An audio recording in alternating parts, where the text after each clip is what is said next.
est en direct. Bonsoir, monsieur Fabrice Sidon. C'est monsieur Abou depuis l'Angleterre. Je suis tellement content de vous revoir ce soir. Je salue tous vos invités et les techniciens, le PDG que j'adore et tous les appelants qui sont sur la plateforme Telegram d'Afrique Média.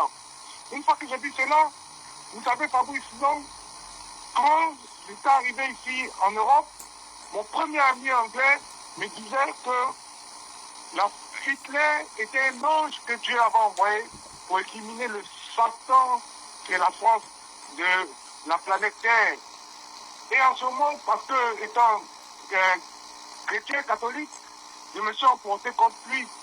Mais aujourd'hui, avec les agissements de la France, je réalise que c'était mon ami là qui avait raison. La France est le Satan. Je veux dire, les gouverneurs français sont des satans. Parce que Dieu, comment comprendre que cette France, que tout le monde s'est mis ensemble pour la délivrer de l'occupation allemande. Elle-là même qui devait, en principe, ne même pas mettre des visas entre elle et le Mali. Parce que ce que le doyen Simon appelé Sénégalais, c'était tous des Africains. Il y avait des Maliens, il y avait des Camerounais, il y avait des Ivoiriens. C'était toute l'Afrique, mais leur point de départ était le Sénégal.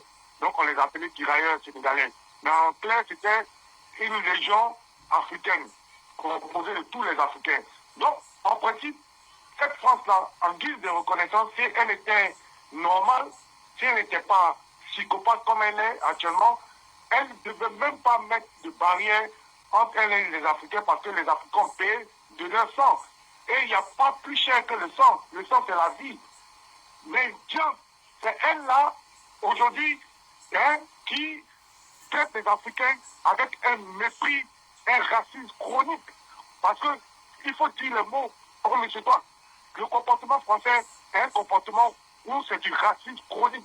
C'est-à-dire qu'elle refuse que ce qu'on appelle l'homme noir puisse lui tenir tête, ce qu'on appelle l'homme noir puisse discuter d'égal à elle, ce qu'on appelle l'homme noir au XXIe siècle là, puisse revendiquer ses droits, ce qu'on appelle l'homme noir au XXIe siècle là, puisse avoir ce qu'on appelle le choix, puisse avoir la liberté de choisir.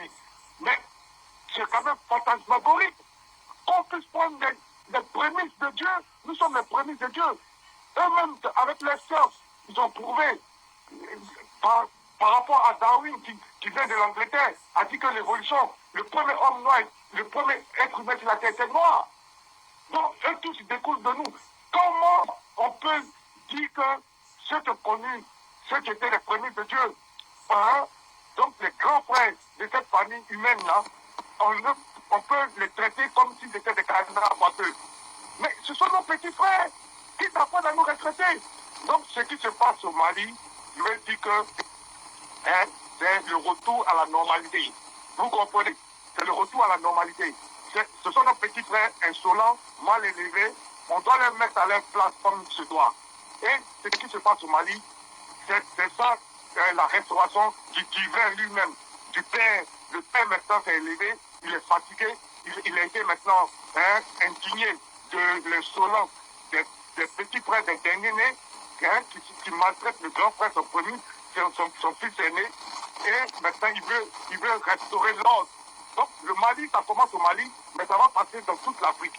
Et je vous informe que en Guinée-Bissau, déjà, le coup d'État a eu lieu, on a enlevé le satrape de la France là-bas. Donc le vent de renouveau en train de souffler et l'Afrique ne sera plus comme hier. Nous sommes à l'ère de la renaissance africaine en plus et plus de l'ère des panafricanistes. Je vous remercie. Bonne continuation. C'était M. Abou depuis l'Angleterre. Bye bye from là. Infiniment merci à vous, très cher ami Abou. On rappelle qu'on y reviendra notamment autour de cette actualité qui se déroule du côté de la Guinée-Bissau. Notre équipe rédactionnelle est en train de recouper afin de vous donner le meilleur de l'actualité tout à l'heure dans le cadre du grand journal et très certainement dans le cadre de votre programme face à l'actualité 19h GMT, 20h heure de Malabo. On y reste au standard. Messieurs, bonsoir.